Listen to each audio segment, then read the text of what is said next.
This is Candor Talk. Thank you for tuning in. Let's get right into the show. Hey, fellas, people. I said I was coming back, and I meant it. I likely won't be on here for long today, but I think it is imperative that I'm not silent during this critical time in our nation's history. So let's get into it. I will admit that I put a lot of my hopes in Mueller. But after what happened, I think he was a huge disappointment for a multitude of reasons. But before I address that, I have to say this. Justice still has a way of succeeding in the end. But let me talk about Mueller before I talk about the impeachment. Mueller, one of the things that he did wrong was that he allowed the imposter and Barr, who I call Gumby, I call him Gumby. They allowed those two to frame a false narrative for a significant amount of time before he said anything.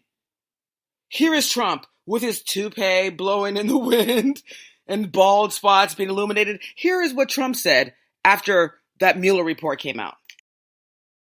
So after a long look, after a long investigation, after so many people have been so badly hurt, after not looking at the other side, where a lot of bad things happened, a lot of horrible things happened, a lot of very bad things happened for our country. It was just announced there was no collusion with Russia, the most ridiculous thing I've ever heard. There was no collusion with Russia. There was no obstruction. Okay, for the record, Mueller found multiple instances that could have been considered obstruction. And he's basically lying his ass off in here. But what do you expect of the imposter in the White House? But then here's Gumby also trying to defend the imposter in the White House. Here's Gumby. So that's the bottom line. After nearly 2 years of investigation, thousands of subpoenas, hundreds of warrants, and witness interviews, the special counsel confirmed that the Russian government sponsored efforts to illegally interfere with the 2016 presidential election, but did not find that the Trump campaign or other Americans colluded in those efforts. And after Gumby and the imposter in the White House came out there and publicly said these things, it took Mueller a significant amount of time to rebut these assertions, which allowed the imposter and Gumby to shape the narrative. Another thing, Mueller refused to charge the flagrant foul with a crime when he knows he could have at least challenged the DOJ's opinion that said you couldn't charge a sitting president. And he didn't even charge any of Trump's baby kids. He didn't interview Trump. He didn't subpoena him. And you know what? Another thing that really pisses me off about the whole investigation is that Rosenstein, the sneaky little snake, Rosenstein was always trying to protect Trump. He told him behind closed doors that he could land this plane. Well, you know what he did land? He did land himself unemployed and ostracized as well. Goodbye, Rosenstein. Nobody needed you. But anyway, let's get back to Mueller. Mueller also made it look like people were unfairly charged because of affiliation with Trump. He made it look like a witch hunt because no one in the Trump crime syndicate was charged. Despite there clearly being grounds that you could charge fredo-jr. At a minimum, he didn't charge anyone in the Trump crime syndicate. I would have never thought that Mueller would ruin his reputation the way he did. But at the end of the day, he is still a Republican. If you have a Mueller tattoo, I just have to tell you this, by the way. You know, because people were actually getting Mueller tattoos because they thought he was going to be the savior. Please remove it in the least painful way you can. After hearing Mueller speak publicly, I no longer hold him in high regard. He was so lost in that public hearing, I am telling you guys. I'm not sure if they even asked him to say his name. If he would even be able to say his name. He'd be like, did you say my name? Did you say you want me to say my name? But my name? It's Robert Trump III. Like, what in the world? What's going on with Mueller? I'm sorry. No. Look, I just want to forget about him. He didn't help us. He could have hurt us. But if it wasn't for the Ukraine scandal, that could have happened. But here comes the Ukraine scandal. That's what I'm talking about when I say justice. Don't worry. You honestly sometimes can't even rely on human beings. Justice just has a way of working itself out, and that's what happened in this particular situation. Okay, so then, if you really look at what's going on right now with the whole impeachment inquiry and everything else, the flagrant foul, the White House is facing likely the biggest challenge of his entire presidency. This he did not anticipate. Trump is being accused of quid pro quo and potential bribery. The imposter is accused of pressuring Ukraine's president Vladimir Zelensky to dig up damaging information on Joe Biden and his son Hunter Biden. Okay? And by the way, this alleged scandal of Hunter Biden is a distraction. It's utterly meritless. What frustrates me, though, is that the media will allow this kind of scandal to gain traction.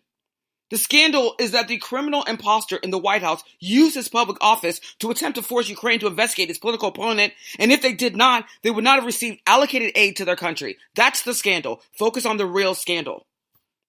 But this all started because of a whistleblower. At the heart of the story is the complaint by the whistleblower, who was basically an intelligence official, whose name was leaked but won't be repeated here.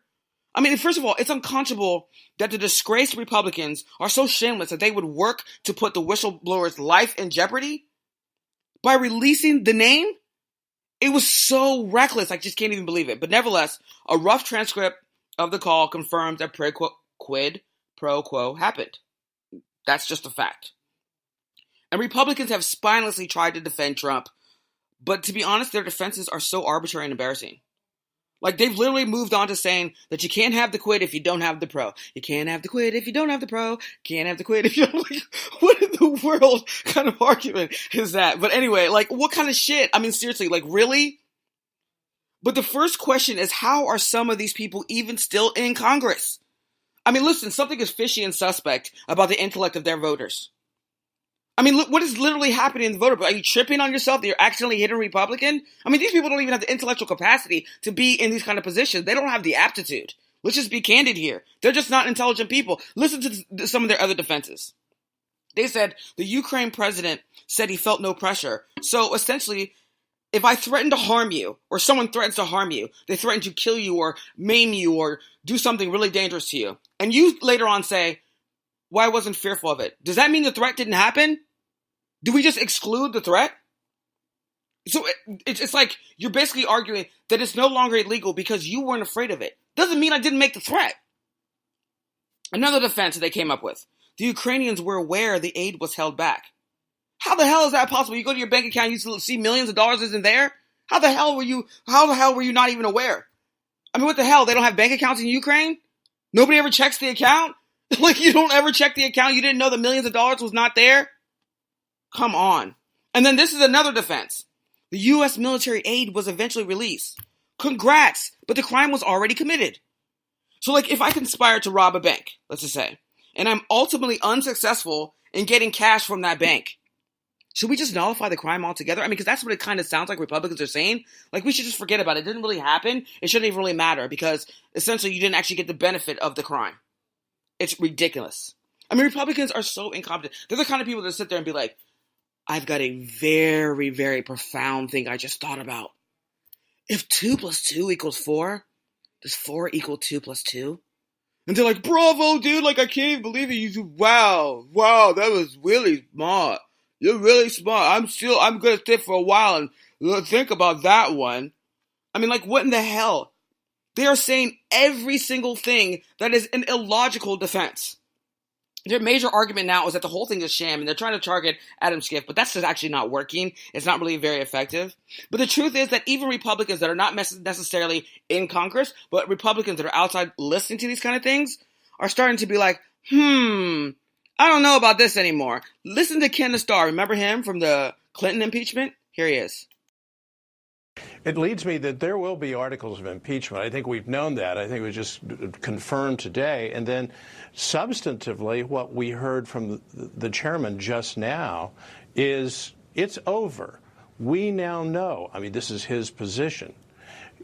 We now know that the president, in fact, committed the crime of bribery to something of value. That's litigable. But I think the articles of impeachment are being drawn up if they haven't already been drawn up. And so it depends. Will it be bipartisan and so forth? So this obviously has been one of those bombshell days. Okay, that was Ken the Star. And then here is Fox News' Chris Wallace. And yes, Chris Wallace has been somebody who's been very vocal about his particular criticism of Trump, but this is also on Fox News, which means Fox News is allowing this narrative to go forward. Here is what Chris Wallace said about after the Sondland hearing. Here it is. And I think that what Gordon Sondland was trying to do here was protect himself more than he is to protect anybody else. To a certain degree, he took out the bus and he ran over President Trump, Vice President Pence, Mike Pompeo, John Bolton, Rudy Giuliani, Mick Mulvaney. He implicates all of them. And one of the things he's at pains to say is this wasn't a rogue operation. I wasn't a freelancer. Everybody knew. Everybody was in the loop on this. He certainly makes it clear that in the direct conversations he has with the president, he saw a conditionality here, and he very much saw Rudy Giuliani as a personal agent and the person that the president was directing them to talk to. On the specific issue of aid, he says, and he was quite insistent on this, I was never told by the president that aid was conditioned on this, but I added up 2 and 2 and got to 4. I suspect that the Republicans are going to challenge his math skill. As a reporter, it seems to me we have to go to what the headline is today, and the headline is that Gordon Sondland, one of the 3 amigos, perhaps the one who had the most direct contact with Donald Trump, says in his opening statement, was there a quid pro quo with regard to the requested White House call and White House meeting? The answer is yes. He says that President Trump wanted a public statement from President Zelensky committing to investigations of Burisma and the 2016. Okay, that's Chris Wallace, and he gave a pretty good summation of what happened after the Sondland hearing. But then, it's also the flagrant foul himself, who was specifically asked what were his intentions with the Ukraine call, and this is what he said. What exactly did you hope Zelensky would do about the Biden after his phone call? Exactly. Well, I would think that if they were honest about it, they'd start a major investigation into the Bidens. It's a very simple answer. They should investigate the Bidens. Okay, so that's the flagrant foul in the White House. And then something very interesting happened after all this stuff has started to happen. There was Giuliani, who was now obviously one flew over the cuckoo's nest, but I think they have to get Giuliani a guardian, right? Like, I think it might be that time to get Giuliani a guardian. I mean, I'm telling you, he's the kind of person who's so far gone that he's the kind of person who will shit in the middle of the Oval Office, and Trump will be having his meeting and be like, something smells really, really, really bad.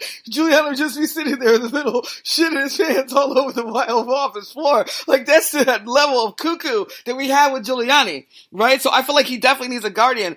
He's like literally in so much trouble right now, though, too. He's in so much trouble, and he is like threatening Trump. Listen to what Giuliani said recently. This is pretty interesting. Talked to President Trump in the last week or two. Have you met with him? Are you still his counsel? I do not discuss my conversations with my client. You can assume that I talk to him early and often. Yeah. And have a very, very good relationship with him. And all of these comments, which are totally insulting. Yeah. I mean, I've seen things written like, he's going to throw me under the bus. Right. When they say that, I say, he isn't, but I have insurance. Okay. Okay. Now, why worry about being thrown under the bus if you haven't done anything wrong? And then what does he mean by I have insurance? It couldn't be because he has insurance from Trump, right? Because anything Trump says, you have to take with a grain of salt. Like, there's no way you're going to believe that he's going to protect you. Name one person he's protected that has been arrested or investigated or convicted or is in jail right now that he's protected. Name one. And all these people are going to jail and all stuff because their affiliation with him brought them and their crimes to the forefront. So name one person he's helped. So it couldn't be that insurance. So when he's talking about I have insurance, he's saying, look, bitch, if you have the audacity to try to come after me or try to throw me under the bus for all the crimes you know that I've committed, I'm coming for you. I'm coming for you. That's what he means by I have insurance. That was basically a veiled threat. That was basically him saying to Trump, don't try me. Don't try me. And don't think that Giuliani can't be incentivized to turn on Trump. After Roger Stone was convicted and is going to jail with likely no recourse from Trump, everyone is starting to have a change of heart. Sondland, he lied at first. Remember that? And then after all these people started coming forward and then Stone was convicted, Sondland was like, oh, I forgot. I'm looking at this blank sheet of paper and all of a sudden my mind was refreshed. Oh, He's such a joke to me. But nevertheless, he does have some very informative information. So that is something that I think I definitely can be grateful about. But he also was somebody who started seeing the writing on the wall, that he realized the Trump Titanic was responsible for too many casualties. You know, and now he's like, oh, you know, what did you want to hear? Oh, yeah, quid pro quo? Yep, you got it. Stamp it right there. Yep, got it. So here's my opinion on everything that's transpiring. And like I said, I'm going to try to be as quick as possible today. So here's my opinion on everything that's transpiring.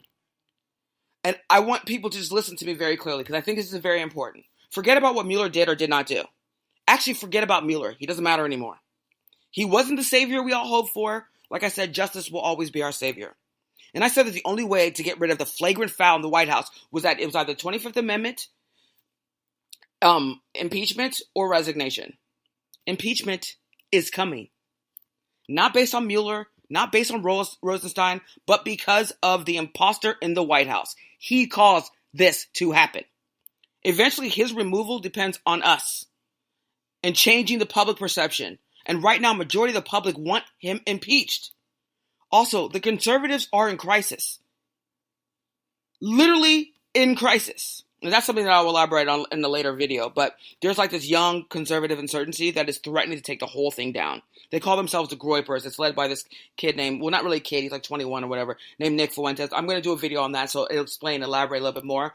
But they are the biggest threat to conservatism right now. So with time, determination, strategy, and facts, justice will prevail. However, don't simply rely on impeachment. We need to defeat conservatives so badly in 2020 that we forget the stain they have caused our country. All right, guys, that's it for me. I am done for today. I literally said I was going to try to keep it short, and I do want to keep it short. But next time, I'm going to probably bring some more information, stuff like that, talk a little bit more about the impeachment, the legality of it, and, you know, basically what's going on with it. Any testimony, maybe we need to dissect or analyze. I definitely will talk about that. But I'm so happy to be back. I'm so happy to be here talking with you guys. And I hope you guys have a great and fabulous Saturday. Till next time, guys. Take care.